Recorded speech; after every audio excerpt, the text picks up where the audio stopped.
I'm Lee, co-founder of Blockstack, also CEO of the leading Blockstack PBC that has been building this technology for a while. I hate to start presentations this way, but given the fact that last year we actually did a SEC qualified offering, which puts us in this unique position where we are a 30% startup, but we operate as if we are a public company.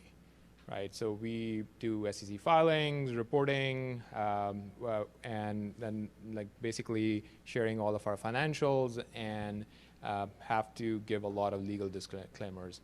The summary of this disclaimer is I'm not trying to sell anything right here. Please do not buy any crypto asset after this presentation.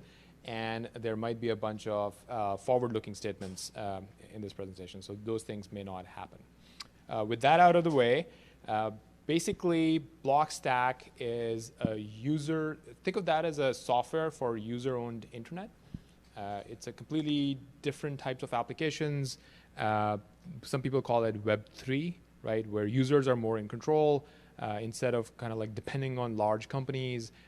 And we built out the core software for developers on which they can build these applications. So over the last year, we saw the number of applications go from somewhere like 27 to now more than 400, right? So it's starting to feel real that the developers are able to build these applications all the way from photo sharing applications to decentralized blogging to you just want to do your taxes privately. Most of the theme in these applications is privacy and user ownership and not depending on large companies.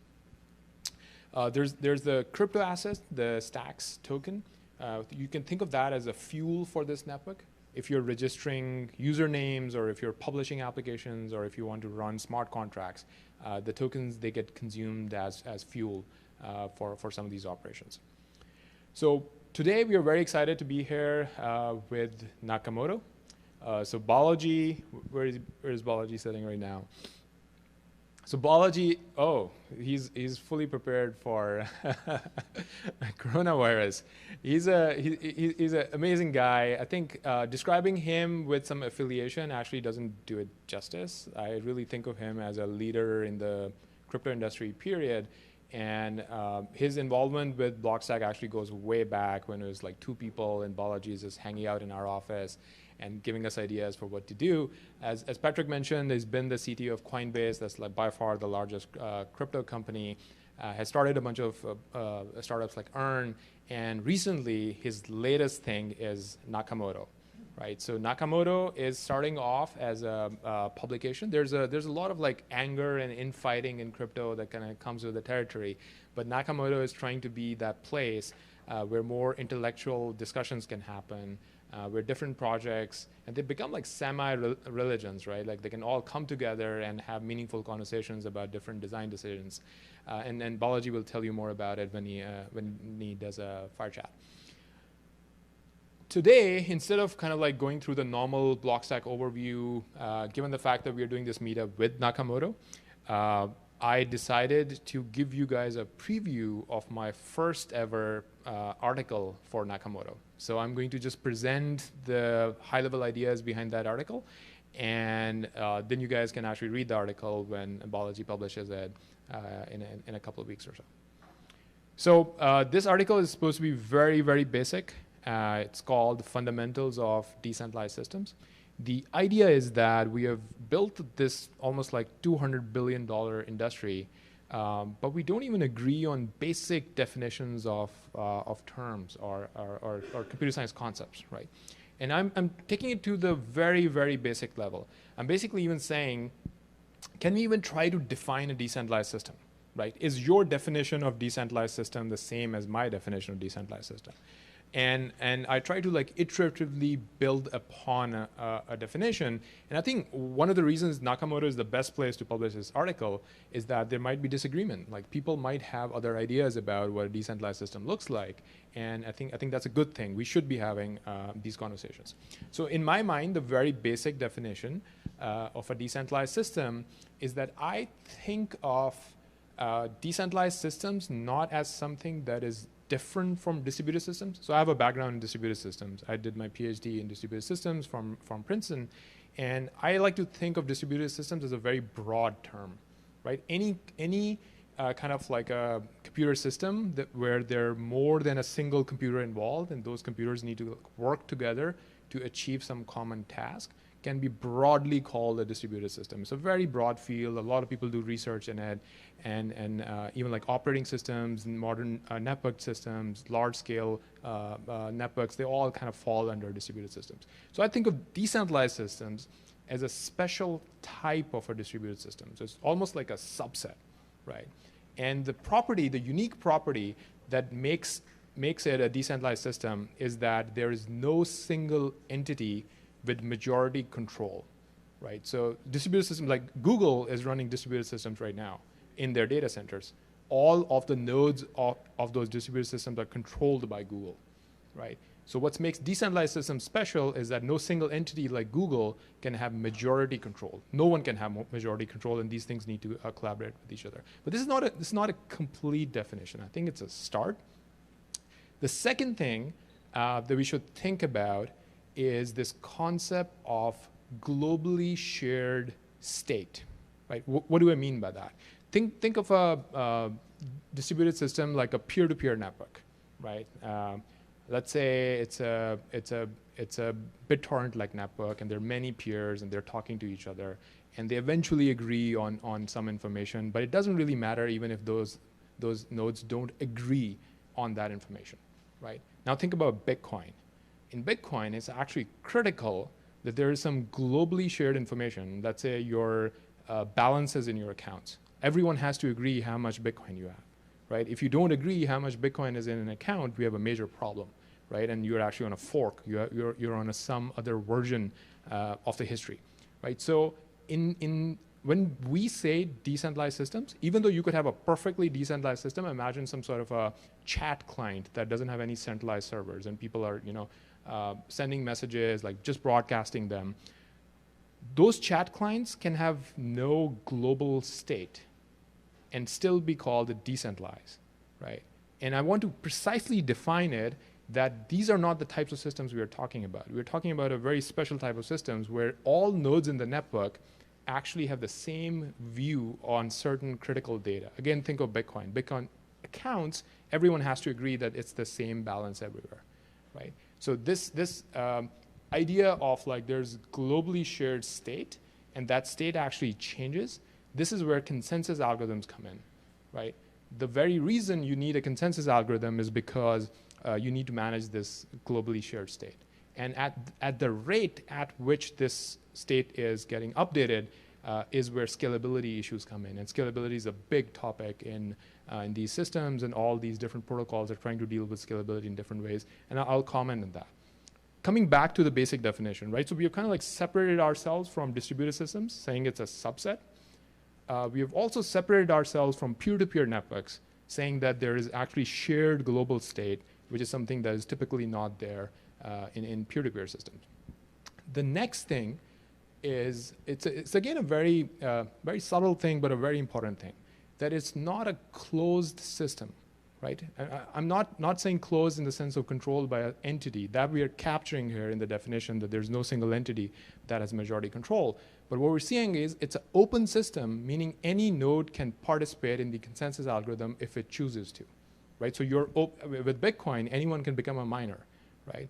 Whereas there are a lot of consensus algorithms, historically, they go back like 2 decades or so, where you pick a set of nodes and only those nodes participate in consensus. And it's a big deal because of the kind of systems we are trying to design here. We don't want to have artificial barriers that only these nodes can participate in consensus and new nodes cannot join. But once you open up the gates for new nodes to join, a lot of complexity comes with it, right? And that's why, for example, Facebook is working on Libra, which is currently proposed as a closed system, right? You have to be a member of the Libra association to be able to participate in that network. And I'm actually making a fairly strong stance here. I'm kind of like saying Libra is not a decentralized system, if you agree with this definition, right? So I think this definition, at least to me, is precise. You can actually debate that, hey, is this right or not, or should there be other qualifiers or other types of definitions that should exist. But I think this might be a good start, right? And I would love to kind of like take this conversation to the crypto industry and take it from there. But if we agree on this definition, then we can start understanding different trade-offs that different projects make, right? And I'm just gonna keep this brief, and in the article as well, I was mostly focusing on the globally shared state.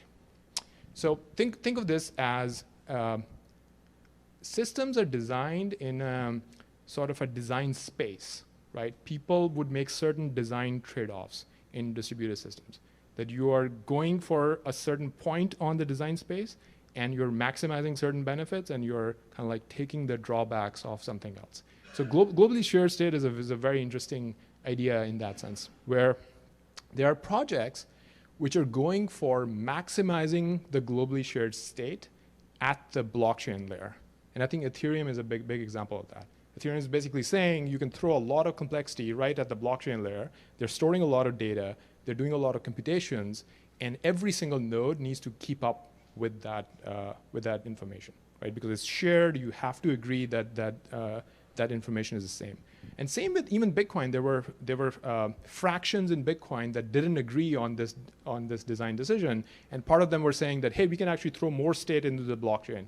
Other people were saying, no, we can't. And they forked, right? So Bitcoin Cash is more in that school of thought where they think that you can manage more state at the blockchain layer. And these arguments become real, right? Like Bitcoin Cash is now a different community, a different fork, and people who've been in crypto have seen them fight internally, even in the Bitcoin community. And this was basically a disagreement on a distributed systems design principle, that one party is saying that you can have a lot of state here, and the other is saying, no, you want to minimize state.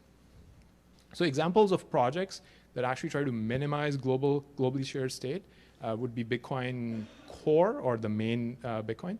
Like the core developers of Bitcoin, they would argue for having as little data at the blockchain layer as possible, right? So they would consider a lot of things as spam, that don't put this in the blockchain, and they would prefer solutions like Lightning, which is a layer 2 solution and basically tries to keep a lot of state outside of the core layer. So Blockstack in general follows this design principle. And in many ways, that makes us like exactly the inverse of Ethereum, or exactly the opposite of Ethereum, where we believe that the blockchain layer needs to be as simple as possible, almost like a light blockchain. And most of the complexity is actually outside of that. And then there are kind of like several downstream implications of this design decision. So what happens is that if you're in this camp and you believe in a blockchain with a lot of state, then you're trying to build something like a world computer, right? You're kind of like saying that, hey, you can throw any amount of state at the blockchain layer, and clients would be light, right? And most of the complexity is handled by the blockchain. Even ETH 2.0 is in this camp. They're trying to almost like kind of like say that there can be these shards that are doing all these complex operations, and it almost looks like a logical mainframe to the rest of the world that can just do all of your computations for you. And there are other projects who are trying to build this quote unquote world computer, right? Whereas if you look at projects that are trying to minimize this state, over there clients are doing a lot more work. So in Blockstack, most of these applications, they actually run client side. They're not interacting with the blockchain layer that much. You're only kind of like coordinating with each other through the blockchain layer. You're doing things in parallel. You're not waiting for the world computer to process a transaction, because most of the transactions don't need to hit the base layer. So I think we can start actually building up a map of what's going on in the crypto industry once we start looking at these different design trade-offs. So with this, more details would be in the article that will come out on Nakamoto. We can take a little bit of questions on this topic, and then I'm going to completely switch gears and give you a brief overview of Blockstack, but dive into our new consensus algorithm, which is something that we're super excited about. Questions?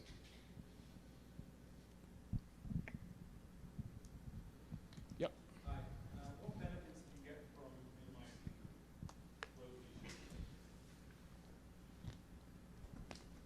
Yep. So the question is that what benefits do you get by minimizing a globally shared state? So I think it's reduction in complexity.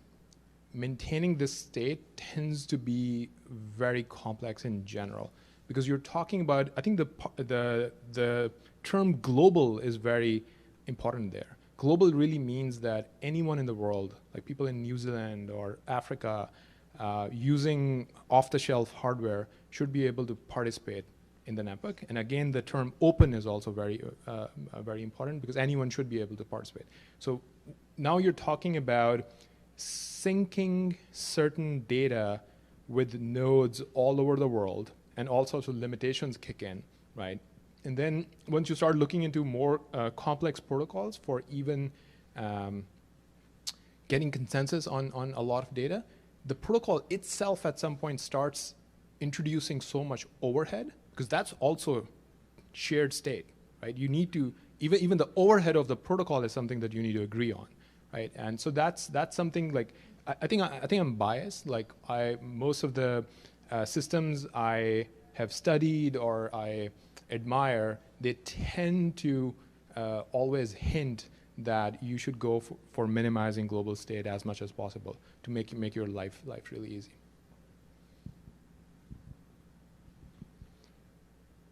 All right, so let's switch gears.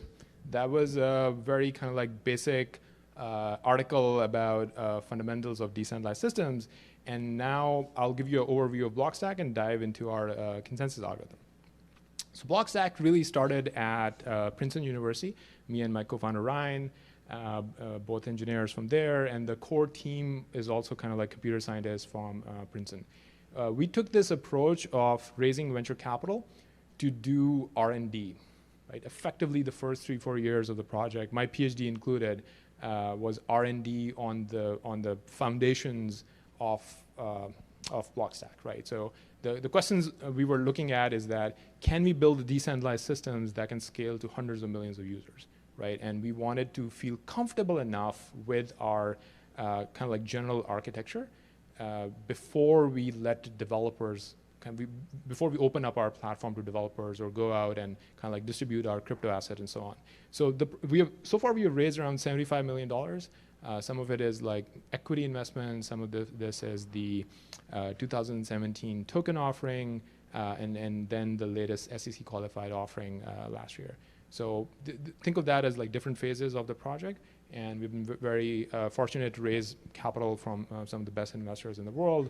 And they've been super helpful in the 5+ year journey of the project so far. So when you're looking at Blockstack, think of this as Blockstack is almost like a developer platform that is giving developers alternatives to things that they use in Web 2, right? So if you're a developer, you're building an app, and you're looking at Facebook login, we'll give you an alternative to Facebook login, a decentralized login protocol.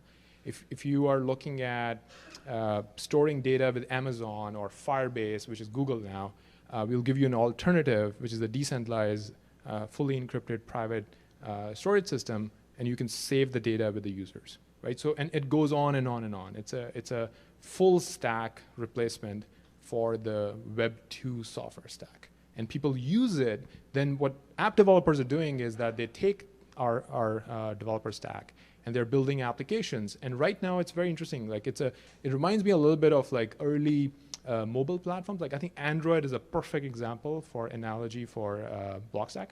Like Android was a new type of kind of like a platform for building applications. And initially people were kind of like taking whatever was available on the web and making a mobile version of it. And we're seeing a lot of that, right? So if there is a social network, they'll try to make a decentralized social network. If there is a photo sharing app, they'll try to make a privacy-focused, decentralized photo sharing app. But the really interesting things start happening once people start building native applications.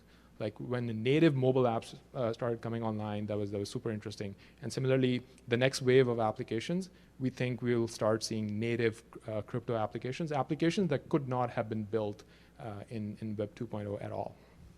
So for simplicity, you should mostly think of Blockstack as login, which is authentication, And for the user side, users effectively get a login that they own. So instead of getting a username from Twitter, you actually have your username that you register directly at the blockchain layer, and it works at every single application.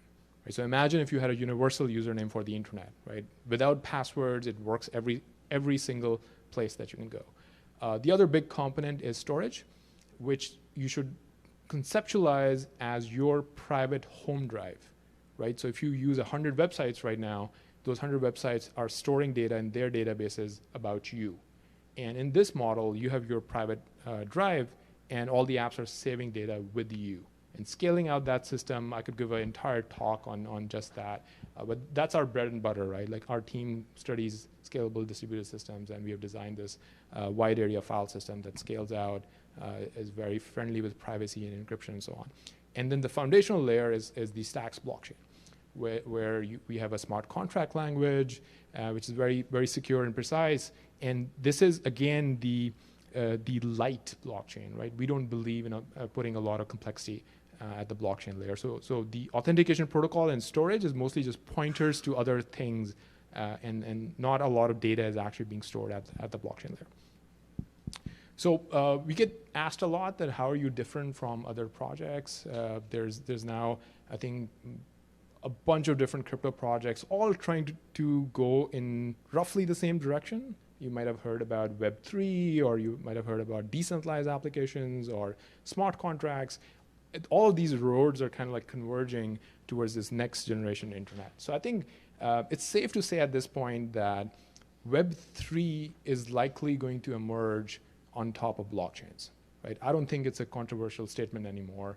The question still remains, which blockchain, right? And that's what a lot of the projects are kind of like trying to work towards. So how Blockstack is different from these approaches? There are many differences, but I'm just highlighting two of them over here. One is our approach to scalability, right? Like even when we were doing R&D, our goal was not, I mean, you might have heard about like transactions per second. I think it's a meaningless metric. It means nothing at the blockchain layer. Is basically, we are trying to look at scalability in the end-to-end sense. That if you're a user and you want to interact with applications, can you have hundreds of millions or billions of interactions with these applications? And can this scale out to the entire internet population out there? Right, so that's the kind of scalability that I'm talking about. And another interesting thing is just the security of the smart contract language. Like we have designed a new programming language, and whenever you're designing a new programming language, you better have really good reasons for why you're coming up with a new programming language and why existing languages wouldn't make sense. So over here, we basically looked at the problem, and the problem really is predictability and security.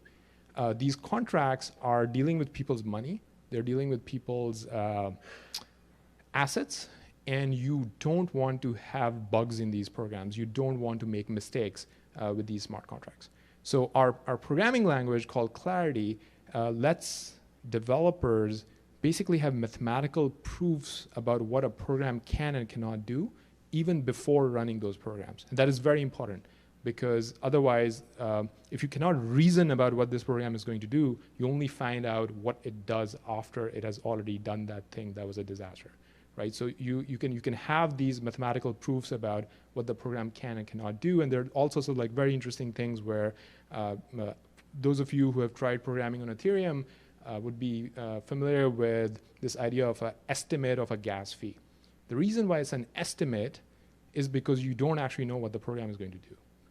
In this model, there's a precise number of stacks you would actually send to the smart contract because you know precisely exactly what this program is going to do even before running it. And so again, Clarity is a talk on its own. I'm not going to dive too much into it. And I want to basically highlight the latest thing that we released within a month, actually, which is our new consensus algorithm. So little backstory on consensus algorithms. One of the reasons why you see a lot of these different blockchains is because people are coming up with different types of consensus algorithms. And they're coming up with different types of consensus algorithms because they're making different design choices for the things we talked about. Like how do we want to manage global state? Like how do we want to nodes to agree on that global state and so on. And what typically happens is we saw a bunch of proof of work based blockchains, and recently we've been seeing a bunch of proof of stake based blockchains.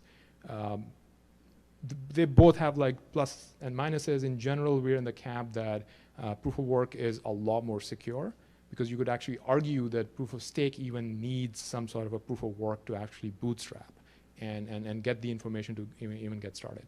But this is completely different. This is not proof of work, and this is not proof of stake. The model over here is that we believe that you need to go from electricity to a proof of work-based cryptocurrency only once, right? And Bitcoin is by far the most secure blockchain out there that is proof of work-based, right? And mining always needs to have some sort of a cost associated with it, right? Almost by definition, because you don't want people to mine for free, right? That barrier is there for a very good reason. It's because of Sybil attacks. And what we're saying is the miners, when they're paying their cost in electricity and they're getting the proof of work-based cryptocurrency, you don't need to do that process again, which is what literally most of the blockchains are doing. Even Ethereum and a bunch of others, they're literally running proof of work. And it's almost like it might be better for the world if there's one really strong proof of work chain and other blockchains are anchored in the security of that blockchain. This is what POX does. In POX mining, POX stands for proof of transfer. You're using the minted Bitcoin that already exists, to participate in the consensus algorithm of a new blockchain, right? And it becomes very interesting from the aspect that now actually it's an interaction of two different crypto assets, right? So in this system, what happens is that there are miners, and miners have visibility into both the Bitcoin blockchain and the new blockchain. Let's call the new blockchain the Stacks 2.0 blockchain. So the miners have visibility in both to participate in mining, which is kind of like leader election. A bunch of miners are trying to participate. One of them becomes a leader, writes the new block, collects all the transaction fees, collects all the smart contract fees, and gets the newly minted stacks, right? Instead of paying the cost in electricity, they're paying the cost in Bitcoin. But they're not destroying that Bitcoin. They're actually distributing the Bitcoin to the holders of Stacks tokens that are also actively participating in consensus, right? So if you're a Stacks holder, like you're just on the new blockchain, so nobody else needs to view both blockchains, only miners do, right? So if you're just a user of the new blockchain or you're a developer, you don't have to worry about Bitcoin. Only miners need to view both chains. So if you're a Stacks holder, you could actually lock up your stacks for a minimum time period, let's call it a month, and you're participating in consensus, and you're earning rewards in Bitcoin. So what these new cryptocurrency starts looking like is a little bit like you accept Bitcoin as digital gold, and now you're starting a new cryptocurrency that's kind of like anchored in digital gold. And this is how even human societies evolved, right? They first started agreeing on like what digital gold is, then they started creating currencies that were kind of like initially backed by gold, but then roughly based on gold and so on. So we might be doing that, but for digital currencies over here. And so we released the draft paper, and this is actually a table from that draft paper that kind of like differentiates between proof of work, where you go from electricity to a new cryptocurrency, or proof of stake, where you have the new cryptocurrency, you're participating in consensus using that cryptocurrency, but you're actually staking it, meaning that if you do something wrong, or if you're malicious, or if you're on a wrong fork, your funds can get slashed. But you're earning rewards in the same cryptocurrency, be it Tezos or ETH 2.0 when that launches. This is very different proof of transfer. You're not putting your funds up for slashing, and what you're earning is actually not the same cryptocurrency. What you're earning is Bitcoin, right? Which has very interesting dynamics of two assets that can coexist in some sort of a synergy with each other. And economic models around it are very, very interesting, but that's almost like a whole different talk. So with this, this is Blockstack. We are building a user-owned internet. And if you want to learn more, I think the best way is actually joining our Telegram. That's kind of like the place where people gather. And then there are further kind of like pro-level things where developers kind of like find their way into the places that they're kind of like hanging out at. And app developers and all these founders who are trying to build applications, they have their own things as well. But Telegram happens to be the place which is more general and a good introduction for people. Well, thank you very much.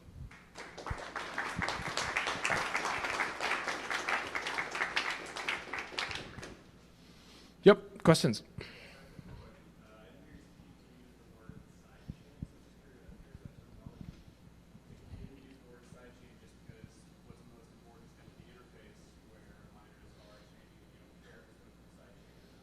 Yep. So this is similar, I think, similar to sidechains, but not sidechains, in the sense that this is, I think the visual would be a new blockchain that is kind of like anchored in the security of Bitcoin, right?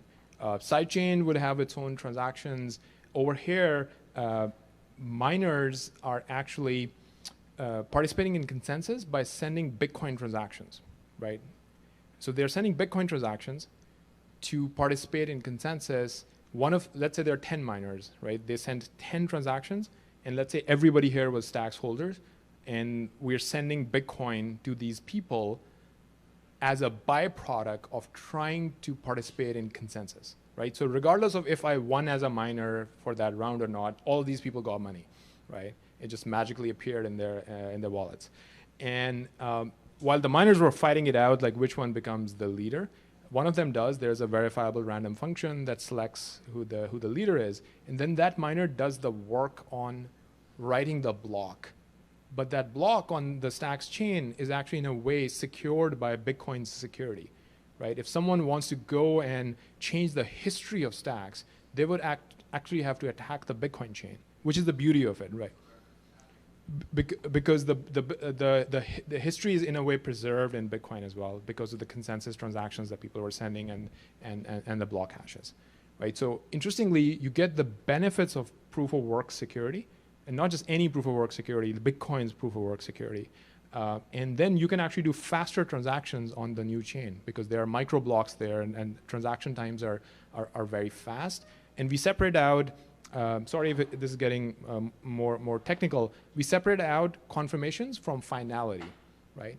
Finality in my mind is, there's no better finality than Bitcoin's finality, right? Things are actually really, really final, and they're not going to change if they're final at the Bitcoin layer. So I'm willing to wait for finality, and I can give people like faster confirmations, and they can make design decisions on what they want to do. But when I say things are final, they're not changing, they're ironclad, and it's like Bitcoin level finality, and you get that with the Stacks chain as well. Sure. Another question. And specifically kind of like read-write access to the kind of data locker that you have, and then like how you guys are dealing with standards around the tagging and formatting of the different file types? Sure. So I'm going to repeat the question a little bit. One is generally around Gaia storage, these private data lockers, and then the last part is around standards. So as I said, Gaia could easily have been in like its own talk. I will give you a quick view of like how developers should view it, and then how users view it, right? Actually, how users view it. For users, this is kind of like, you know, when you had desktop computers and you had a hard drive, and then you created a backup of the hard drive, but it was yours, right? And you were responsible for saving that data.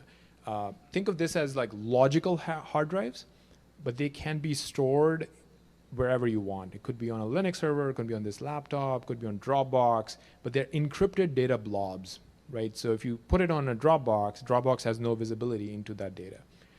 And then we have auto replication, right? So if you decided that you want to put it on Dropbox and you want to put it on this laptop and you have a Linux server, we will automatically sync the data between the three replicas. So for users, it's like, it's my private home drive and it's backed up and I don't have to worry about it. But I do have to pay for it, which is very important, because this notion that you can just put all this data in peer-to-peer networks and magically somebody else would pay for it just doesn't work in our world.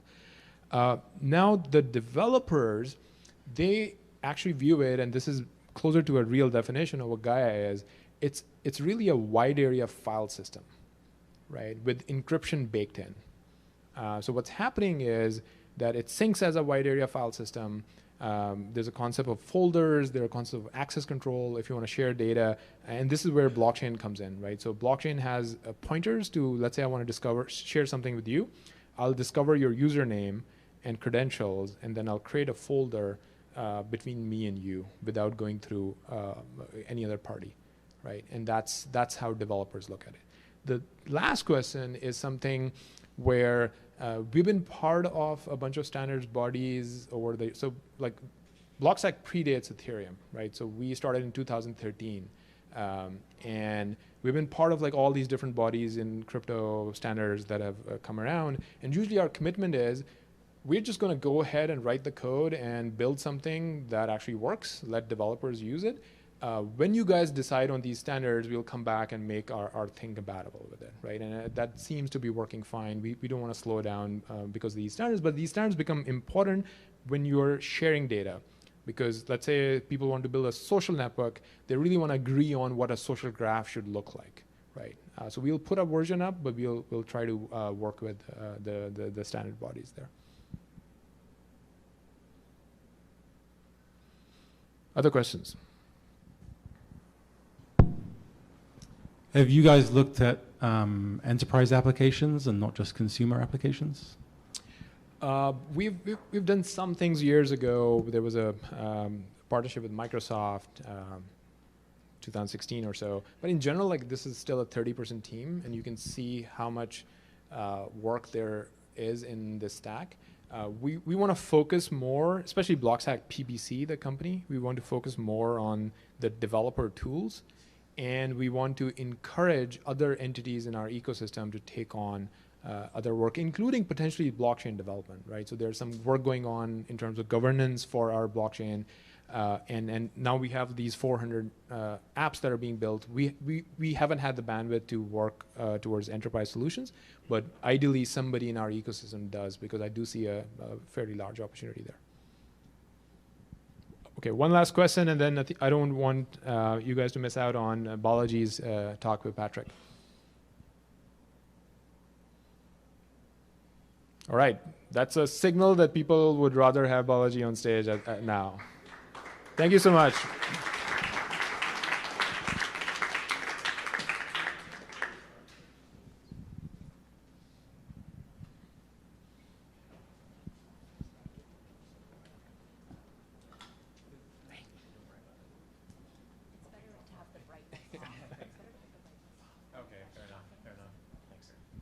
Cool.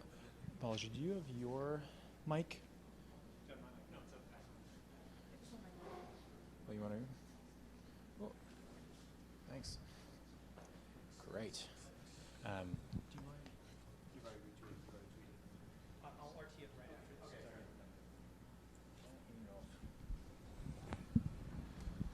Cool. Thanks, everyone. So we have Balaji Srinivasan with us today. We're going to do a fireside chat and follow it up with a Q&A. As Mandeep was mentioning before, like Balaji's background based on his past affiliations is not even indicative of like the impact he's had on this space. Like he's one of the foremost thinkers, and I think he is someone who finds very potent nuggets of truth and really kind of sticks to his own thinking on things, and he ends up being right over time. I've found so. We're gonna go into kind of why you started Nakamoto, and talk about some themes around hodling, crypto anarchy versus crypto civilization. I think that last part might be a good part to jump off in. So you started Nakamoto. Do you want to describe for the gang what that is?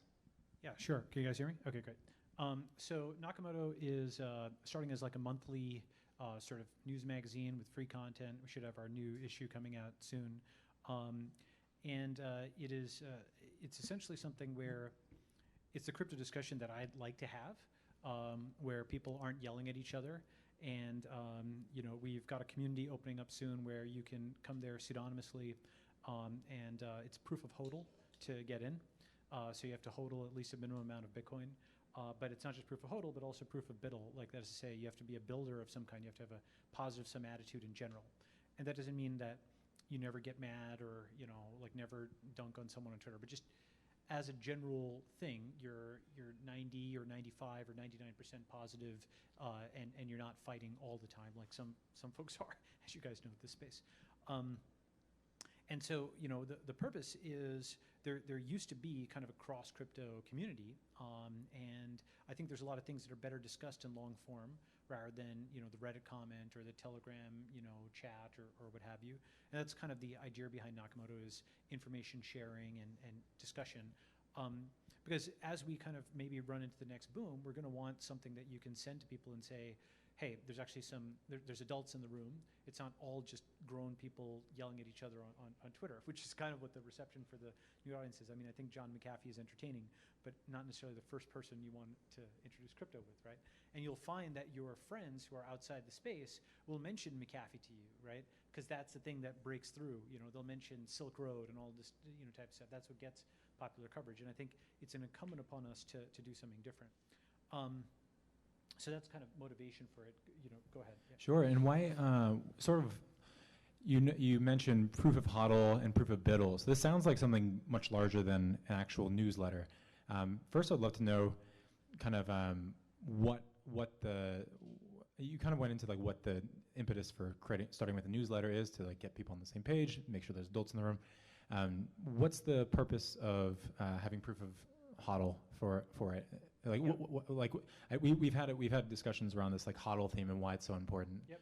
Yeah. So proof of HODL basically shows like a long-term commitment to something, and I think HODLing is actually a use case for BTC that you can use it where you're holding something and you hold that BTC. And you can turn the private key for that into effectively a login mechanism, right? So not just log in with Facebook or log in with Google or log in with LinkedIn, it's log in with Bitcoin. And what that does, it gives an incremental utility to Bitcoin over and above simply holding it for the long term. You are also gaining access to various services that you would not otherwise be able to log in with, right? And that's interesting because it's like another application of it that doesn't require an on-chain transaction. Right, that's to say signing something, doing a digital signature that doesn't require anything on chain happening, and yet it's protected by, the basically proof of work and mining and what have you.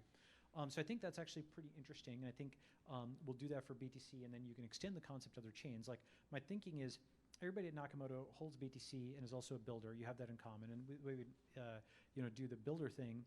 Is you have, let's say, 3 other Nakamotans that endorse you, and you're basically also a Nakamotan, right?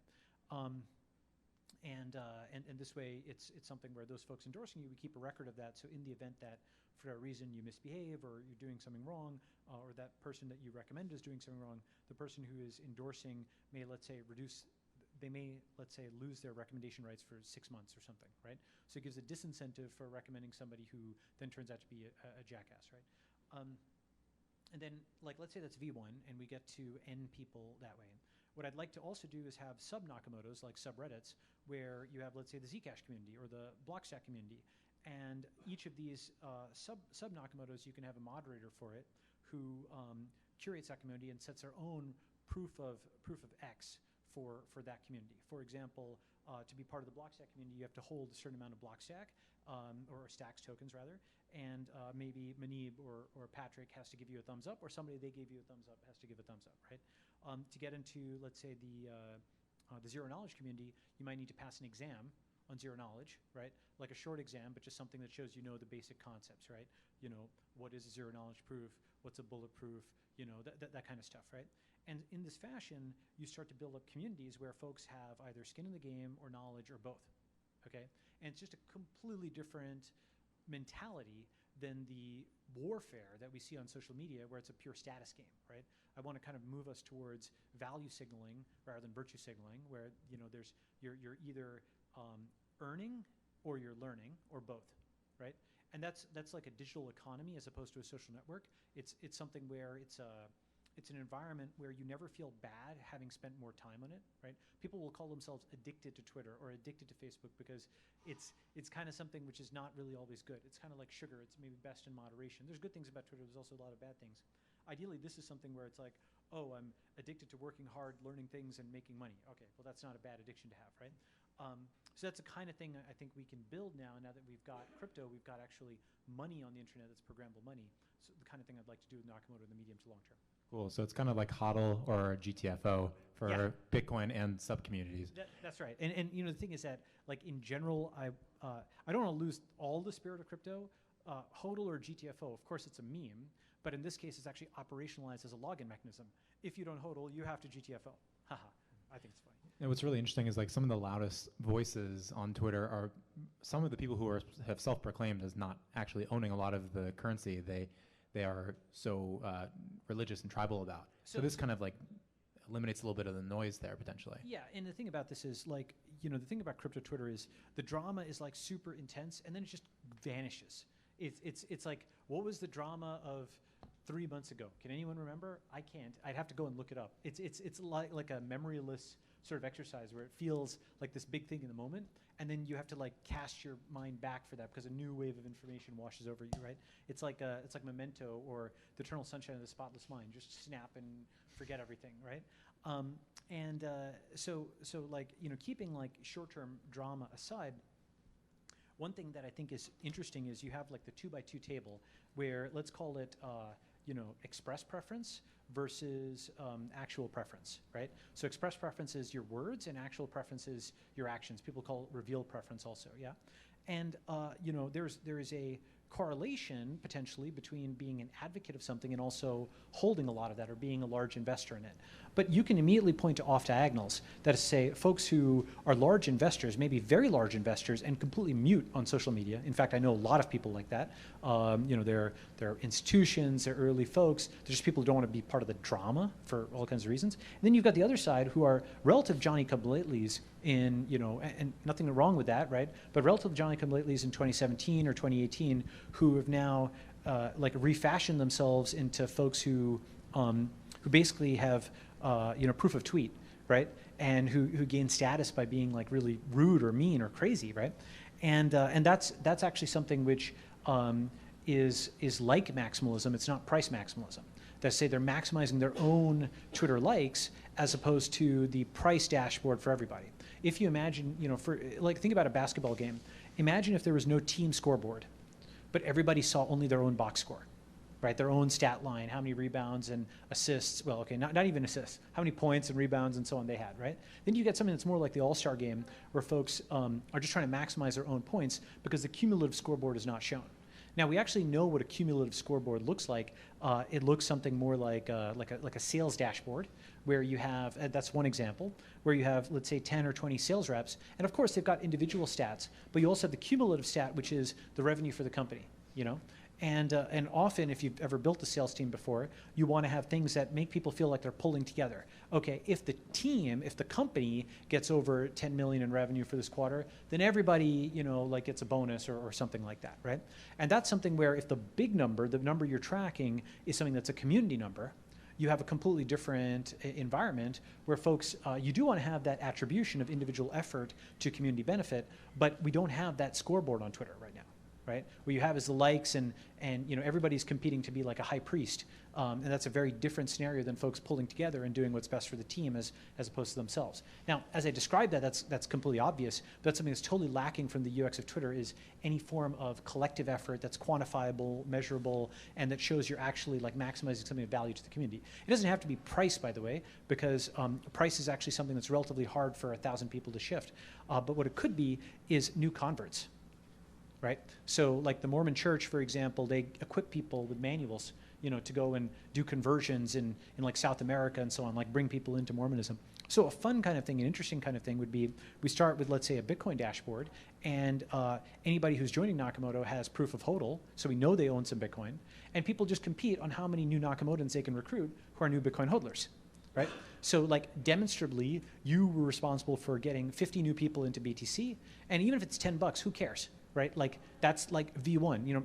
Like everybody starts somewhere. Maybe those $10 become $1,000 if the thing goes up 100x. Who knows, right? Maybe $100. Who knows? But that's a quantifiable and undeniable thing. It's a real person who did this. Then if that works, that's an evangelism dashboard we can scale out to the Stacks community, right? Or the Zcash community, or the Ethereum community, or others. And that's now something where you're competing in a positive some way, and you're not just making in-group arguments about how pure you are, with respect to your crypto. You're making out-group arguments which are converting folks from the outside world, and that's a very different tone. You don't just go and like scream at someone on the street randomly, F you, buy Bitcoin or whatever. That kind of doesn't work, I don't think, right? And so now you actually are growing the pie for everybody. This is how I think about it, and I think it's a retrospectively obvious thing, but I think also potentially a novel mechanism that hasn't been done in the space so far. Go ahead. Religion creation. I get it. Yeah. So the thing about that, like the religion point on a second, like, like as a tech person, as a rational person, you approach things from the direction of pure technology, and if startups are like 20% religion or 30% religion, crypto, it's interesting what percentage you put it there, right? Why do I say startups are 20 or 30%? Well, for something like SpaceX, that's a collective hallucination. Oh, I can get to Mars. I can build a rocket that's better than NASA and like the entire United States of America. I can innovate better than all of these, rocket scientists. Well, yeah, he did, and he could, right? But at the beginning, that's a hallucination. That's something where you can't tell the difference between a really ambitious and intelligent entrepreneur and someone who's a lunatic unless you're digging into the details of it, right? And Silicon Valley is now fairly attuned at doing that, but from the outside it just looks like these are like equivalent, right? If you can't do the technical diligence and see this person knows aerospace and this person doesn't. I mean, of course, if someone's a serial entrepreneur, it argues in favor of them. Elon had done other things before, but he'd done PayPal, he'd done actually something even before that, like gosh, what was it called? It was like no, it was before that. Zip2. That's right. So what's my point though? SpaceX is definitely more than 0% religion, right? Tesla is definitely more than 0% religion. And so I think some of the best tech companies, Google and Facebook in their heyday, right? Google was organize all the world's information, and Facebook was connect the world. And folks really, really believed in that mission. It was missionary, not just mercenary, as the saying goes. That's a cliche, but it's no less true for being a cliche. So now the next step is, I think, what's incredible with crypto is you can turn belief into something that's publicly traded. Right? The strength of belief, the strength of hodling can be quantified and measured, okay, across all these markets. Now there's manipulation of these prices. I'm not disputing that, but broadly speaking, you can actually quantify strength of belief. It's not just the number of adherents, but also the strength of belief of each adherent, right? And that's completely new. And it's something that does actually give collective benefits, because if any one person breaks and sells, other folks suffer, the consequences. And conversely, if one person holds and everybody can hallucinate their way in towards holding for a long time, it may all benefit everybody. Now, it's not 100% religion, because obviously you need to have the cryptography work. You need to have the technology work to be able to transfer back and forth and so on and so forth. But I think this is something which is, you can't discount the community or the religious or whatever aspect of this. You might use another term for it. You might call it belief. You might call it zeal or alignment, right? But I think that's a very important part of this whole space, and that takes stuff that's in normal technology and just levels it up. Go ahead. Yeah, absolutely. So two things. One thing you mentioned earlier was curation. So that's a very interesting sort of concept in the decentralized world, where I think people think about crypto anarchy, and you can kind of do whatever you want, everything's permissionless. Whereas you're actually describing with these sub-communities in the sort of Topco community is this idea of like a very curated curated system, right? So why, I guess, like Yeah, I think in crypto people are generally interested in like governance, and they're wary of like a single leader making all the decisions, and like who governs the governors, right? So it's interesting because something I tweeted the other day and I've been thinking about is maybe centralization is actually also underexplored in the design space. Okay, and let me explain what I mean by that. So going back to Elon, right? Elon has 30 million something followers on Twitter. Okay, and for the most part, he just sends them memes. But what if there was some way for him to have those folks help get to Mars faster, right? Could he somehow issue them instructions? Could he map reduce out some work, right? Could he give them something which would take, a day for 30 million people, but might take 10 years for other people, right? We know that's possible with Mechanical Turk, right? But I think we're at the very, very beginning of collaborative work on the internet.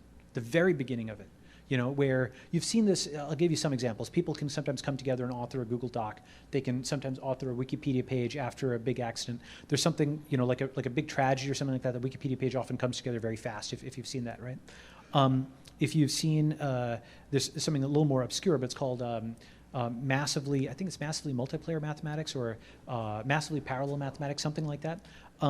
This started in 2009, where a prominent mathematician, put out an unsolved math problem, and what they found was a bunch of mathematicians all on the same blog were basically passing the ball to each other and moving the ball forward, and they actually were able to solve unsolved math problems by putting a bunch of mathematical minds together, right?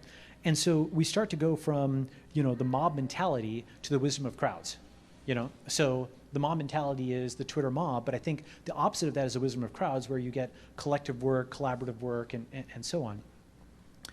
So now how do I relate that to centralization? Well, I think actually a lot of institutions today are actually a weird hybrid of the optics of decentralization and much of the substance of centralization, but they're stuck in kind of the middle. They can't just own it and be like, this is centralized. If you're here, you're basically fitting into a hierarchical command and control structure, and that's because exit isn't strong enough. But in a world, okay, where crypto totally wins, and you can exit from anything and it's totally liquid, now the legitimacy of being part of a state, if you don't like it, you can leave instantly, right? You can move out all your crypto, you can move out, your followers or whatever from a social network. Your ability to exit, your right to exit, is sacrosanct, right? And if you can exit, well, then that actually makes you more likely to trust the CEO, potentially, right? In the sense of if you have a choice, if at every point in time you have made that choice to stay, okay, then you're making a choice to fit into this hierarchical structure for your mutual benefit, right? Because you think, okay, this person, my manager or CEO or this LP or whoever's giving instructions, and I can do better together than I would do on my own, right? Or I believe in the mission, or some combination of those things, right? So I actually think that as you factor out the decentralization, the centralization, you will both get this decentralized kind of demilitarized area, and you will get highly, highly, highly centralized organizations, right? Where, for example, Zuck has 2 billion people. He's not giving them instructions. He's just built a utility. It actually kind of sits in between centralization and decentralization. If you built something that was a hierarchical structure, not the social graph, but the social tree, okay, where you have a node and you have like folks who fold into that and folks who fold into that. Like Uber is kind of like V0 of that, right? Where you have like local managers of each city, and then they have drivers within that. I think there's so much more that can be done with that. One way of putting it is that's like a missing box in the social network diagram, because you have symmetric social, which is Facebook, and you have asymmetric social, which is Twitter, right? We have followers, and it's not necessarily, you follow them, they may not follow you back. You have symmetric professional, which is LinkedIn, but we don't have asymmetric professional, right? We don't have the corporate structure online. And crypto actually allows that to happen, because now you can put payments across every country, right? You can have a cap table that scales across every country. You can put like incorporation terms, like a smart contract incorporation terms, on chain, So the concept of 1000x corporations, like we've got the technical infrastructure for that, right? So you can actually build a community that's not like a normal company where you have 1 million people all around the world working towards something. That hasn't really happened before. Okay, that's why I think this crypto thing hasn't really even gotten started yet, and centralization is also underexplored in the design space. Go ahead. That's super. Oh, you said go ahead, and when you're done, go ahead. Yeah, sorry. That's great. So that's super interesting. I wanted to dig in a little bit into the build stuff, the building, because I think it's one thing to create a system where folks are incentivizing other folks to hodl, and you kind of share that meme. It's another thing to then translate that into work for that specific community. Let's say what do applications look like? Do they specifically support things that are purely financial, or do they sort of branch out and just serve the sort of citizens of that sort of sub community? How do you get people to do? Yeah, Okay, cool. Yeah. So basically, what you're asking is, what is the definition of useful work for each community, right? Right. And I'd say that's set by the community moderator. Okay, so for example, let's say it's a zero knowledge community. Let's say Eli Ben Sasson of Starkware is the moderator of that community, right? Then his definition of useful work would be, have you published some source code on zero knowledge? Have you published a paper on zero knowledge? Have you done a code review of it? Have you provided useful comments? Something like that, right? And you can imagine a karma system, a crypto karma system within that. There's lots of different mechanisms within each sub Nakamoto, and one has to iterate on that. For something like stacks, like the Blockstack community, it could be, have you built any apps? Have you signed up with a developer key? You could have a whole series of onboarding milestones, right? Where people level up and they get more stacks and so on for doing this. Now, you know what that's similar to, which is Coinbase Earn, right? So, we sold, some of you folks may know, we sold earn.com to Coinbase. We integrated it. And over the last year, which is not as well known in the community, Coinbase Earn has done almost $400 million in sales. And the reason it's done so much is all of these projects that have printed cryptocurrencies, they're sitting on this quasi-monopoly money. It's like a radioactive isotope. It will decay unless they can build a community with it, okay? And if they tried to use that money to go and run ads on Google and Facebook, well, what happens? First they have to sell that crypto, which tanks the price for all existing users to attract new ones. So existing and new are disaligned. Okay, important concept. Because Google and Facebook only accept USD for the most part, or fiat. Number two is Google and Facebook may not let you even run ads as a crypto company. And number three is at the end of the funnel. They won't, yeah, frequently, right? I've tried. Yeah, and number three is at the end of the funnel, what are you doing? You're sending them to an exchange anyway, yeah? So instead, a lot of these coins come to Coinbase Earn, and they take $10 million in their crypto, and now it's like a crypto-aware channel. So the channel understands crypto and the users value it. So for example, $15 million in DAI, so folks go and take out decentralized loans. And critically, they don't just get the DAI, they have to do the tutorial. So if you've seen makerscan.io, right, there's an enormous surge in people opening up these CDPs, these collateralized depositions, these decentralized loans, because Coinbase basically gave them some DAI from MakerDAO, the MakerDAO project, to learn how to do this, right? And with Zcash, they did a similar thing where you learned how to send a shielded transaction and you got some crypto, okay? And so these videos have, and Blockstack did something very similar, right? So I think that's cool because it's not just an airdrop where you drop undifferentiated coins into somebody's inbox and you hey, go and figure out how to use these. Instead, this is a step-by-step walkthrough where every single person who does this gains some crypto while learning how to use that crypto. And now, one of the things that's very useful to the projects as well, because now, if somebody decides to buy that token or coin at the end of it, well, guess what? 99% plus of people at Coinbase earn the token before buying it. And so clearly they saw the utility of it and they bought it. And so you establish utility prior to purchase, which is useful for various purposes, including potentially regulatory reasons, insofar as regulators think that establishment of utility is useful.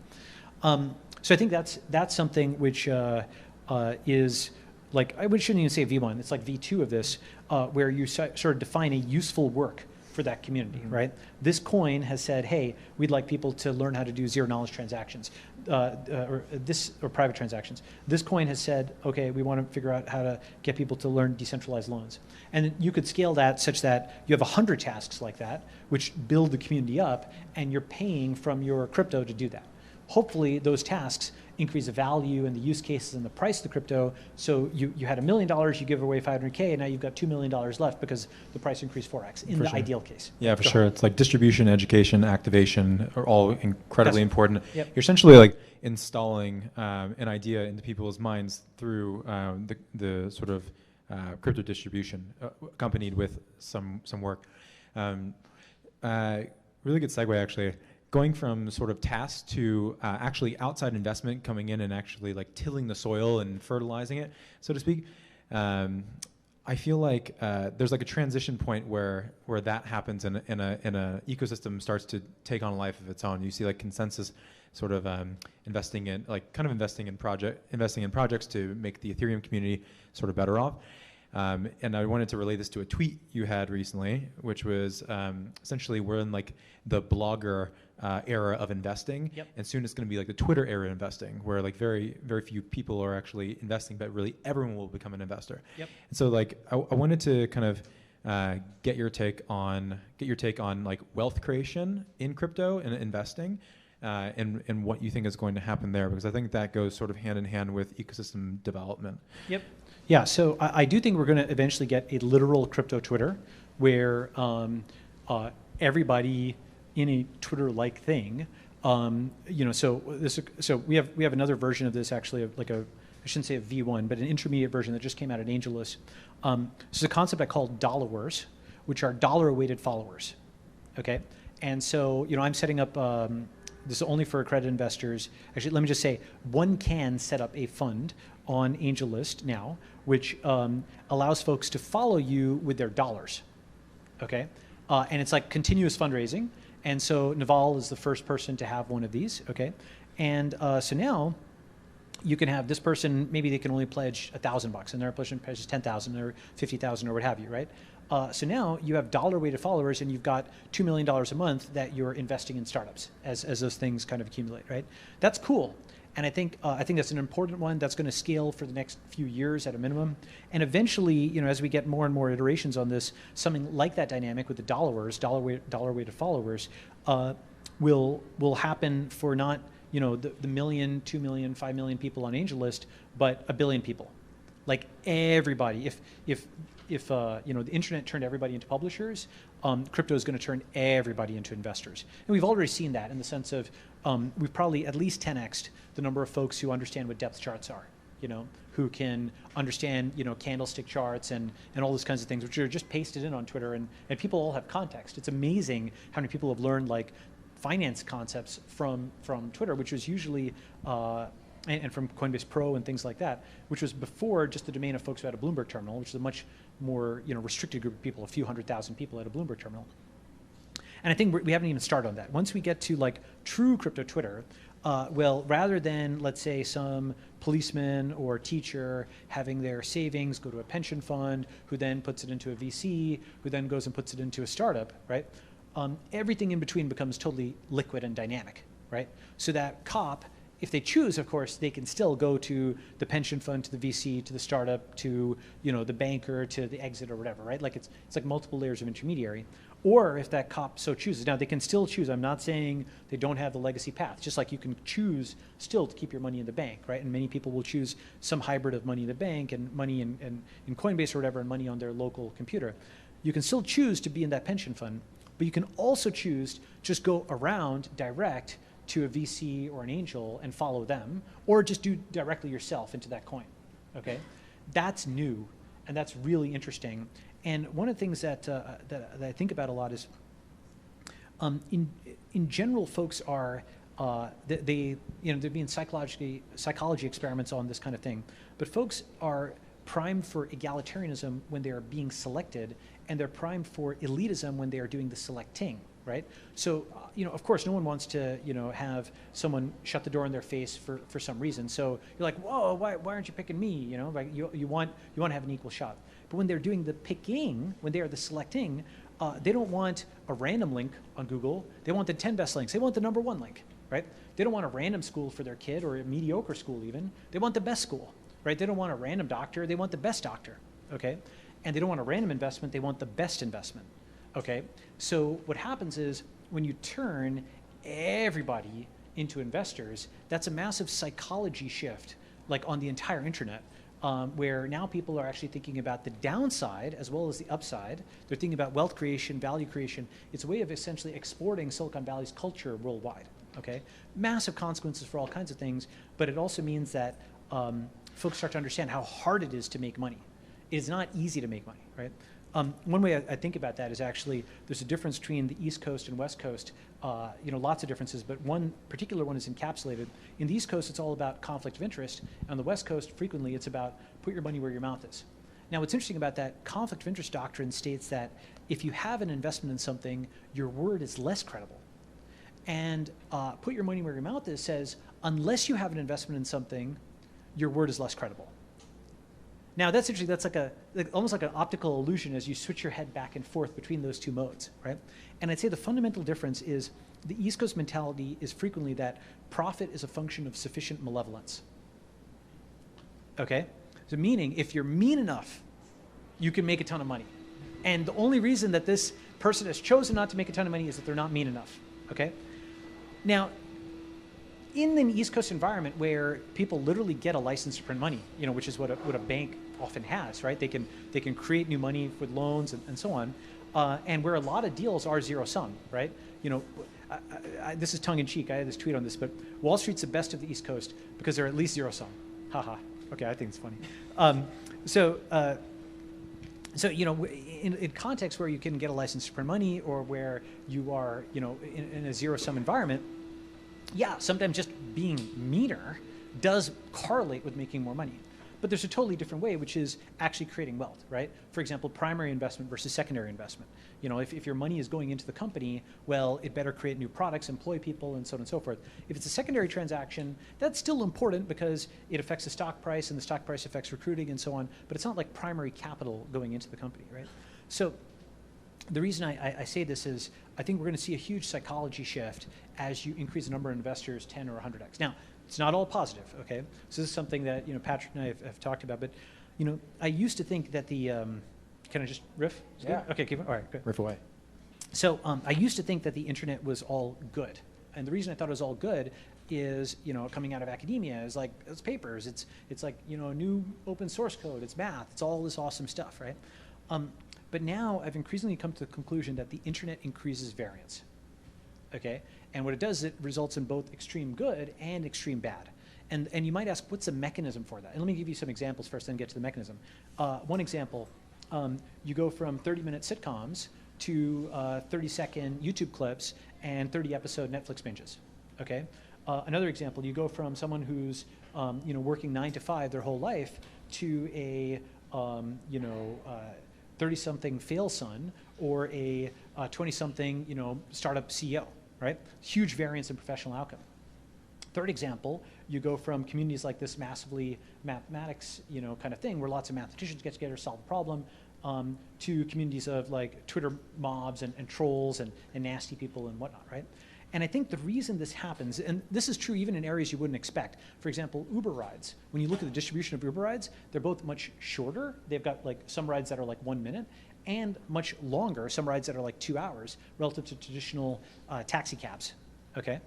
So in every single domain where you look at the internet, it just increases variance. It like releases the hidden variance that was maybe like homogenized or stopped before, right? And the reason I think that happens is, people have heard this before, the internet disintermediates. It removes mediators. And in removing those mediators, it removes moderators, and it removes moderation in both senses of the term. Okay? So before, it used to be, let me see if I can hold this so I can move my hands. Okay. Okay. Yeah, let's do, all right, fine. All right, let's try that. Okay. So here's, fuck. Sorry. You can say fuck. All right, great. So before you had, let's say people on this side, and there was a moderator, and that moderator could exclude this party or it could exclude that party, and it would filter, it would stop people from connecting directly. Once anybody can connect to anybody else, right, you can get communities that the moderator previously would have excluded. Okay, so the disintermediation is demoderation as well. Okay, so. Oh my God, this is totally gonna become a meme. You have gloves on, and I'm holding a mic for you. Maybe. All right, thanks. By the way, like, I think you should probably I'll talk touch about on that yeah, for a second. Yeah, so it's funny, like Selkis and I were talking about this, and he had the same reaction I did, which is, this virus thing is, what's the right way to put this? Okay, let me just give the Bitcoin analogy first, and then go to the virus. In 2009, it was insane to say Bitcoin was going to go to $1 million. Like Hal Finney, like in one of his first posts was like, oh, Bitcoin will be like at 10 million bucks, right? That was freaking insane, that kind of prediction at the beginning. And it's also pretty insane to say, oh, it's going to go to 10,000 bucks, okay? But, in this random walk, right, in this stochastic process, it's gone up and down, people have lost 90% and so on, but it's been steadily upward, and conditional on the price getting to $10,000, $10 million is a lot more likely, right? If you guys know conditional probability, there's a renormalization that happens where if the improbable is actually in your rearview mirror, if the improbable has already happened, the insane becomes merely improbable, okay? And we have seen this kind of thing happening where extremely, like a priori unlikely events have happened. Their probability is now 1.0. Right? Bitcoin 10,000 is here. Probability is 1.0. Now, maybe it drops to 8,000 tomorrow or whatever, but it's no longer like a lunatic prediction. It's just like, oh, last Wednesday's price or something like that, right? I don't know the exact date. You understand what I'm saying? So to get to 100,000 is really not that much of a stretch, right? To get to 1 million is not that much of a stretch. I mean, maybe it'll happen. Maybe it'll take 15 years, but it's certainly not like a lunatic prediction. So apply that to a pandemic, right? At the start of any pandemic, to imagine it getting to 1 million people is actually very improbable. But conditional on it getting to 50,000 people and being in 26 countries and all the stats you've seen, it's a lot less improbable. It's really the same logic of kind of conditional probability and renormalization, right? And it's actually very similar. I mean, there's lots of other arguments and so on I can give for it, but this is something I take as seriously as I did when, I seriously diligenced crypto and I saw Bitcoin and at like sub $10 and Ethereum, at the very beginning. This is something which, unfortunately, when we talk about the internet being really bad and really good, most of the exponentials that you bet on as an investor are really good if they work. 99% of the time when I'm diligencing something, and I'm definitely not perfect, but being a seed investor, an early investor in Superhuman, in Cameo, in Lambda School, a bunch of other things besides the crypto stuff. Not always right, certainly, but have had some pretty decent investments, I think. All those things, I'm like, oh, I feel glad about this. If this is a future that happens, I feel good. Like it may not happen, but I'm rooting for it.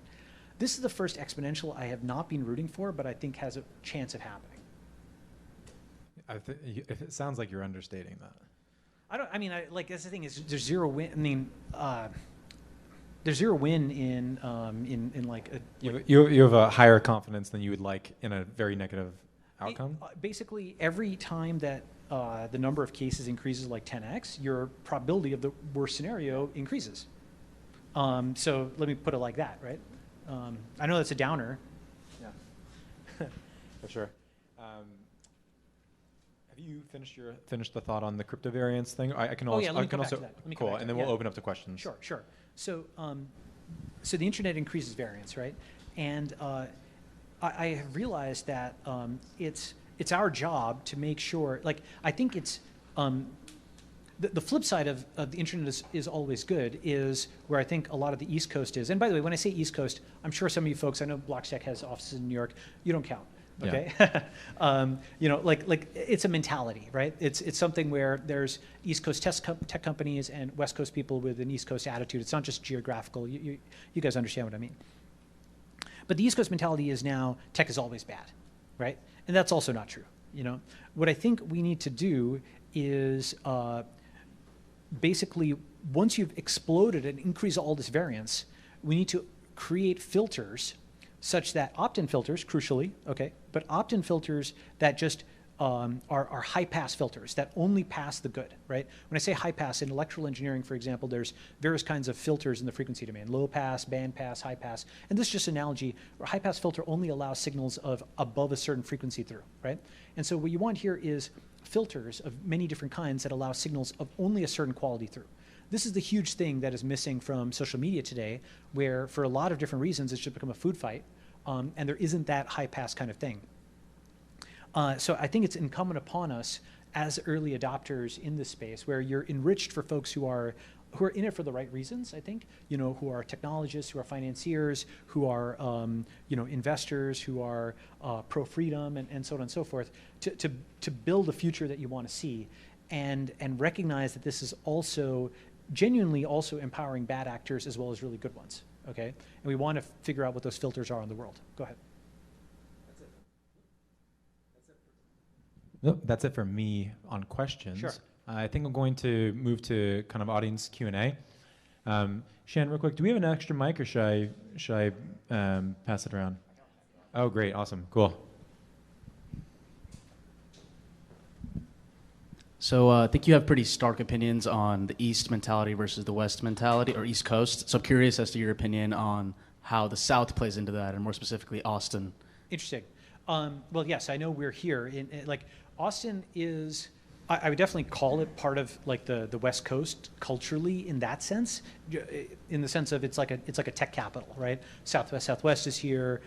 There's like a bunch of tech companies have offices here, and so on and so forth. Like there's different ways of cutting it. That's why geographical is only very approximate, right? Blockstack's on the East Coast, but I would consider it like part of that West Coast kind of thing. Yeah, that's right. Yeah, another way of cutting it would be basically, roughly speaking, partisans of the network versus the state, right?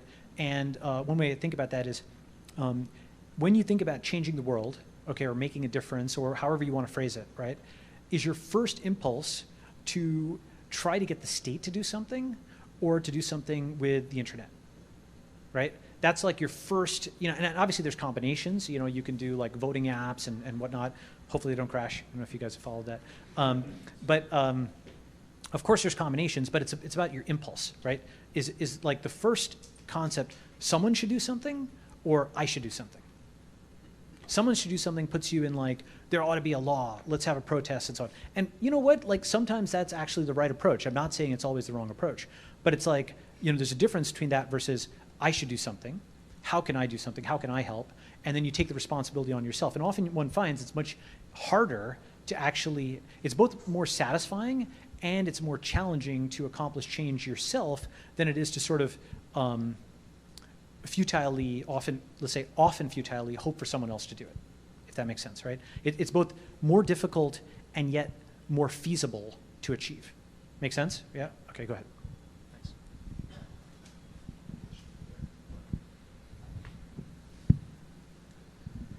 Have you had any thoughts on demoderating Nakamoto or journalism or forums in general? So demoderating, I don't understand the question. Can you go ahead? So when you talked about Nakamoto or kind of moderator or Oracle deciding to let access in, have you thought about demoderating that based on your second part of the talk in terms of kind of allowing people to have access without having to go through a centralized moderator to give them access? Great question. So like, what's the right way to put this? I'm pretty confident that, so lots of things in technology, in history and so on go in cycles, okay? So for example, you had mainframes centralized, and then you had PCs decentralized, then you had cloud centralized, and then you had mobile decentralized, right? And back and forth, right? And I actually think that this is really early in some ways to see it, but I think that our current decentralization trend is going to win, okay? For all kinds of reasons. This thing is up 10,000x since I first got into space, and probably a bunch of you guys are. Like 10,000x is a lot. 10,000x is a big deal, and it's got a lot of momentum. Every single day, you cannot keep up with the amount of crypto news. You could read crypto articles every single minute and still not keep up with them. Whether it's Jerome Powell at the Fed talking about it, or China's bank, the Bank of China talking about it. So decentralization is going to win, I think. And then what we're going to find is something at scale creates demand for its complement. Tons of peanut butter, people want some jelly, and tons of decentralization, people are actually going to want to re-centralize, okay? Let me give some examples with the internet itself. So rip every CD online, you have all these MP3s floating around, you unbundle, and then you rebundle in the form of like Spotify playlists and what have you, right? You like unbundle like all of these folks into individual blogs, and you kind of rebundle them into Twitter, where folks, you know, you can follow a bunch of things at the same time. And I think this concept, you know, this is actually something that goes all the way back to like Jim Barksdale and you know, Netscape. He said the only two ways he knows how to make money in business are unbundling and bundling. Okay, and so now you might say, well, doesn't that bring us back where we started? And I'd say the answer is no to that, and here's why. You know, you start a company, and you start off as one person, and if you're successful, and it's very hard to do, it's 10 people and 100 people, and eventually what happens is, you know, you need to make it so that any one person is now replaceable, and you start becoming a bureaucracy, and it becomes more like stultified, and eventually people start to leave, and then they start their next company. So you go IBM to Microsoft to Google to Facebook to whatever else, right? And the critical thing is, even though this looks like a cycle within any one company where it goes from startup agility to massive bureaucracy, there is progress happening. It's just on the z-axis. Okay, you know, this thing goes and it goes through the whole life cycle, and then there's like a birth process, and the company is, you know, a new company is born, and it starts again, right? So these cycles of centralization and decentralization, I don't think they just bring us back to where we came. I think there actually is a corkscrew upward like this, right? And you know, another way of thinking about this is in terms of like the Hegelian dialectic, okay? So thesis, antithesis, synthesis, right? So thesis, oppressive or unresponsive governments, okay? Antithesis, crypto, decentralization, okay? And synthesis, responsive governments. Once leverage changes, the governments must become responsive, and there's now an appetite. Now that, you know, it's kind of like Napster, Kazaa, BitTorrent, this anarchic thing on the internet that couldn't be stopped, you know, the Pirate Bay and so on, that pulled RIA and all these record companies and so on to the bargaining table, and that's how we got iTunes and Spotify, which give a pretty good experience. And you know, they're actually decent for the record labels and the artists as well as the user. But it's because BitTorrent and the anarchic things pulled them to the negotiating table, if that makes sense, right? And you know, to give another example, you know, Bitcoin at 100 billion, I tweeted this a while back, but Bitcoin at 100 billion is an industry. Bitcoin at 1 trillion is a world power. Bitcoin at 10 trillion is actually like a global government, okay? In the sense of it is not like the Federal Reserve Bank of the United States, the Federal Reserve Bank of the world. And one way of thinking about that is, you know, inflation is a tool in the sense of within a company, you might inflate your currency, right, your stock, and folks can choose to buy into that because they might think, okay, you know, we're going to invest 50 million, you're going to print more stock, and that's going to give more growth. So now countries in the age where Bitcoin's at 10 billion, they could choose to inflate their currency, and maybe that means more growth, but if it doesn't, people can now exit to Bitcoin, right? So what happens is, I think, Bitcoin disciplines these existing governments, but it also powers up new centralized actors because you unbundle all these people out of these existing banks, out of these existing nations, and you're going to rebundle them to new ones. In one sentence, I think social networks and cryptocurrency are going to lead to the unbundling and rebundling of the nation state. Boom, drop the mic, okay. Yeah, I know. Yeah, so just in the unbundling and rebundling of nation states, do you think that as people are moving away from the current system into the Bitcoin system, you think in the future that nation states are going to create their own currency and then draw people back away from Bitcoin? Yeah, so I think like, so for the first time, these central banks have competitive pressure. That has never really happened before, you know? And they're talking about it that way. See, because like, that's a funny thing. You know, this is a funny way to put it, but not all of them are dumb, right? Like some of them are actually really smart people. They've just kind of had a monopoly for such a long time. They didn't even know what competition looked like. But if you read them, they're like, you know, like Christine Lagarde is very smart, you know? She's written about how this, you know, Bitcoin is a potential competitor for central banks. And, you know, there's 200 something nation states in the world, 196 depending on how you count. Some of them are run by folks like Lee Hsien Loong of Singapore. You know, I don't know if you know who he is, but he's Lee Kuan Yew's son. He was going to be he was a wrangler at Cambridge, which means he's like one of the very top scores in mathematics there. He wasn't like just good at math. He could be like a research professor in math. He has published like Sudoku solvers in C++ on Facebook. Can you imagine a president of a country who's like knocking that out, still while he's president, right? So he's actually like a software engineer. The president of Estonia, Tomas Ilves, is a Princeton CS grad and is one of the people who pushed Estonia to adopt the internet after they became a startup country in the early 90s. Just like if you started a new country today, you went full crypto, like doing that in 1991, 92 was what Estonia chose. And in Israel, let's see if Netanyahu will remain, PM. I haven't followed every detail, but he was an MIT grad, and so Startup Nation, I think, is in part due to that culture being there at the elite levels. So some countries will have software CEO like leaders, and they will like steer their way into this new environment, and others are just not going to steer or going to just be competed out with it. That's how I kind of think about it.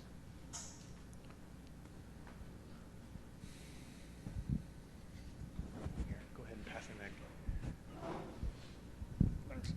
Yeah, I was hoping you could talk a little bit more about the idea of sort of like everyone becoming an investor, democratization of investing. I guess like my understanding, a lot of that's like regulatory, right? It's, if you're an accredited investor, you have access to certain things that unaccredited investors don't. How, what do you think are like the major roadblocks there, and like how does crypto change that? So I don't know the exact time frame, but I could predict a few things, right? First is I think there's going to be countries that hold themselves out as basically being great places to do crypto, right? Lots of different, things that favor regulatory environment. And for as one example, this is, let me make sure I phrase this in such a way that I don't offend anybody.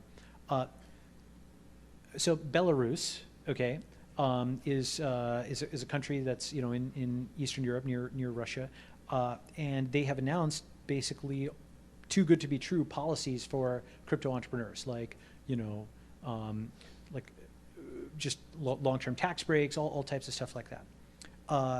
Now, Belarus is not considered a tech capital yet, but let's say a Singapore or a Dubai or something like that did come out with something like that would be taken very seriously. And so I think that's how it starts, with existing financial capitals. I mean, basically New York completely, screwed itself with this bit license, right? That ensured that the next Wall Street will not be on Wall Street, because you're now New York last as opposed to New York first. I mean, I know you guys are in New York, but exchanges aren't located there. New York is like the last place that Coinbase just offered Zcash in New York. So suddenly, rather than being the place where all these things are created, it's the place which has the highest regulatory barriers. They overestimated their leverage in because they actually had competitive environments. California, other places, might be better, or Singapore might be better. So I think that's how it starts, is small countries that sort of see an opportunity in becoming, the next Wall Street, or at least the next Wall Street for some kind of crypto asset, and holding out their shingle. And then over time, you have a cultural kind of thing, because, so I'll give you one example of a cultural shift. As you guys know, 5 years ago, folks were saying things like, oh my God, Bitcoin's a fraud, blah, blah, blah, and still folks say that stuff, okay. Recently, I had the experience of working with a company where a large accounting firm was doing their accounting, and that accounting firm, as part of its audit, wanted to match up every single transaction in the database against the Bitcoin and Ethereum blockchains. Because the blockchains were, as they put it, a point of truth that could not be faked. So in 5 years, or really a few years, even less than that really, you went from, oh, this is a fraud, to this is the gold standard of truth that we're going to use for our accounting reports. That's amazing, okay? What it's similar to is the encryption wars in the 90s, where the government went from nobody should have encryption to the so-called HTTPS-only standard, where https.cio.gov, every government agency must use HTTPS. Companies must use HTTPS. It went from forbidden to mandatory, okay, a complete reversal, right? In the same way that the accounting thing went as a complete reversal.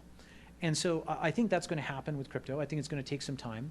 People have called Bitcoin millennial gold, if you've heard that, right? It may be a function of like, quote, our generation or something, assuming power or what have you. So it might take 20 years in some countries. It might take 5 in other countries. But eventually, this old resistance will just fade away and be looked at as series of tubes type arguments. But it'll take some time, and it'll take time in different countries, I think.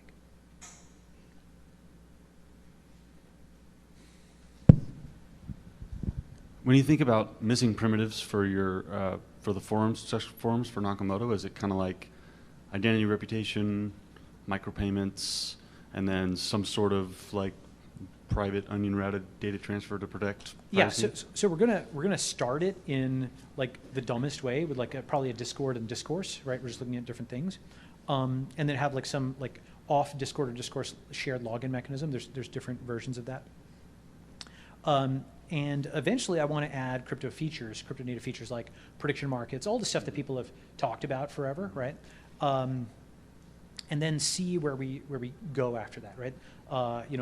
Like I don't want to put any particular feature on the must-have list, but we'll experiment with them because everybody in the community will be advanced crypto users, right? So it's as if we're teleporting 2030 into 2020, where 100% of people aren't just like know about crypto, but are like advanced users, and we'll see where we can get with that. Okay.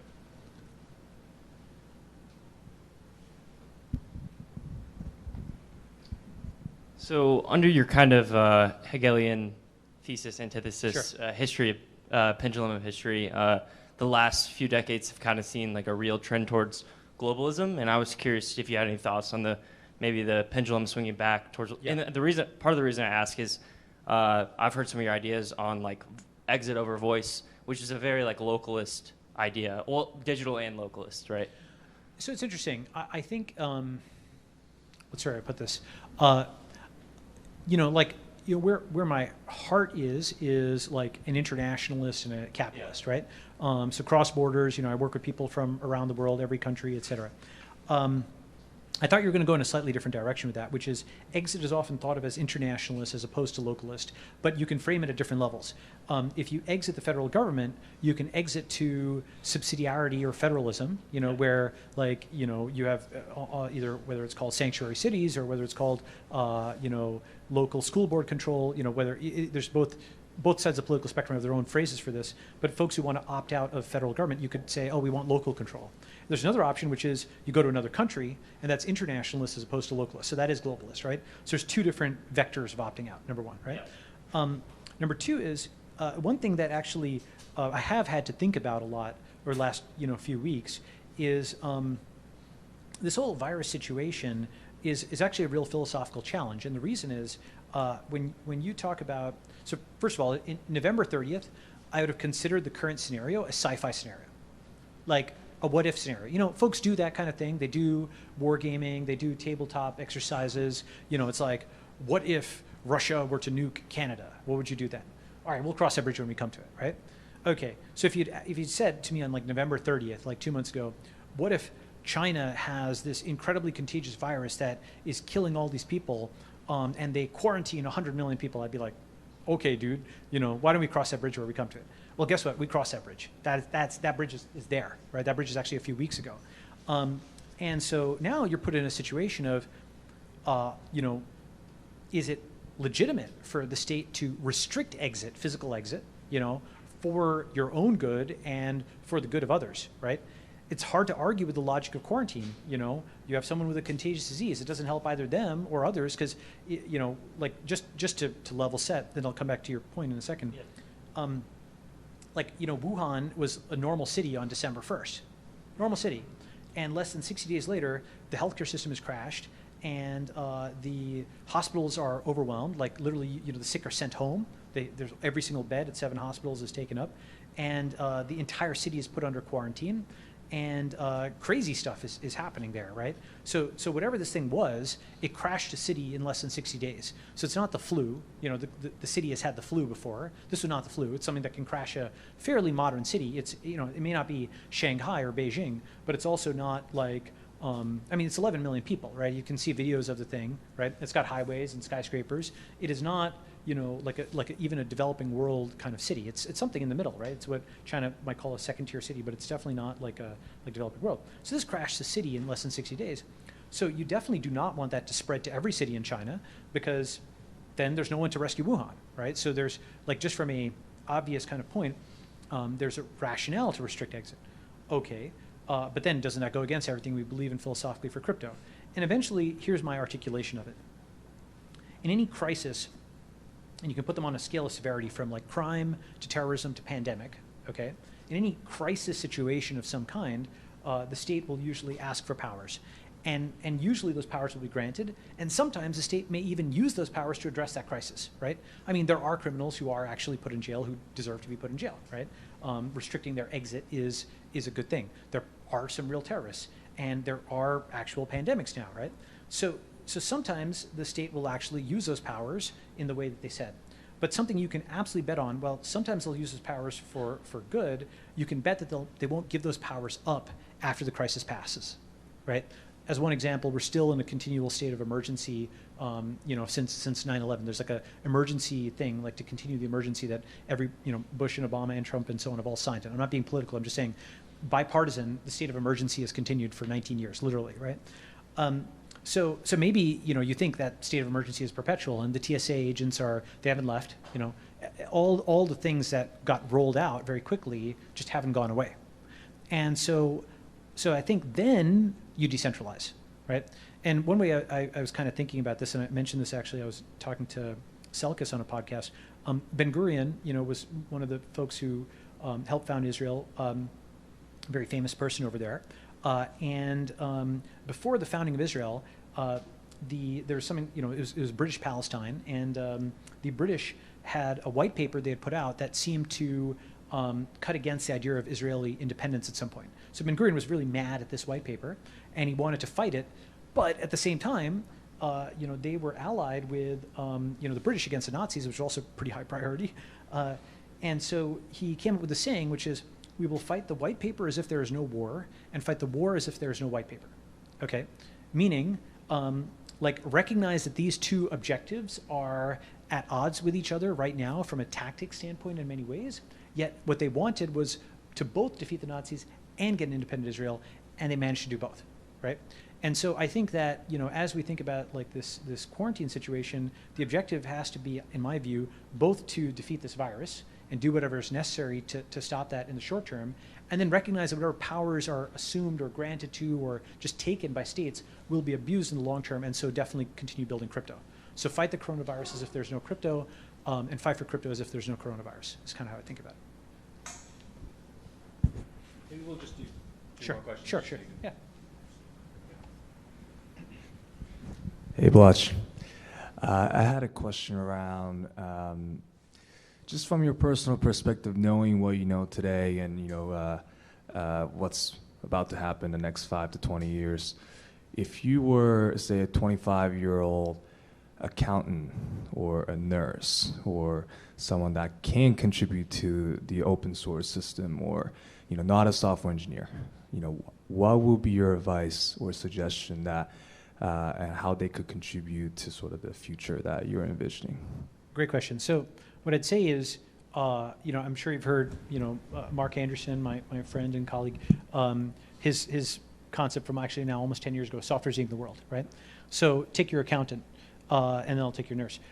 So that accountant should join one of like a bunch of different crypto companies, or possibly a fintech company, and apply their skills essentially in combination with a software engineer, right? Because they're providing domain knowledge, they understand that they're becoming part of this. Maybe they can't code themselves, but they have technical, skills in a domain, and they can work together, right? And lots of companies need accountants, lots of software companies need accountants, and if you're in crypto or in fintech, then finance is actually at the front of the bus. It's not, like a afterthought for the company, right? For your nurse, well, there's One Medical Place, right? There's certainly going to be, a need for telemedical nurses, right? That's now finally getting massively stepped up in China, actually, as a function of all this stuff. They've built this telemedical hospital, and I think you're going to see a step change in biomedicine as a function of this, silver lining to this whole situation. So, I'm not saying whine about it, by the way. I'm not saying every profession will remain around to the same degree. There's probably fewer people, on horse-drawn carriages today than there were 100 years ago, right? But if they have a technical skill, they should figure out how to team up with a software company or something in tech that is aligned with that, right? And of course, buy crypto, haha, you know. But like that's of course their personal decision. But to have some investment in the forces that are disrupting you hedges you, right? Personal decision, but you know, it's probably a good thing for them to think about doing.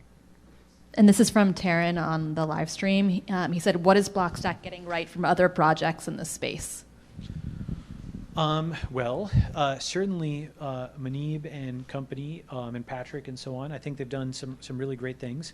One is they took a regulated path, which I think is useful for people to see what that entails. Certainly slowed them down in some ways, but may have paid significant dividends in others. And I think I'm glad for the space that they opened that door and showed what that looked like. I think Patrick has done a phenomenal job of organizing events like this, events like the Blockstack conference, which have some really premier people there, and then more generally of building a community. And I think also technologically what they're doing is quite interesting, and things like proof of transfer are very promising. I think it's cool. I think it's a very worthy and legitimate project, and we'll see how it goes. Any more questions from the audience? I think I wanted to see if anyone in the space has any more. Cool. Great. Well, that was phenomenal. Thanks so much, Balaji. Always great chatting with you. And thanks everyone that's watching on live stream. You can follow Balaji at BALAJIS. Sorry, froze in the moment there. And he's got Nakamoto, which is at Nakamoto. You can follow Blockstack at Blockstack. So thanks everyone for coming. Appreciate it. Take care.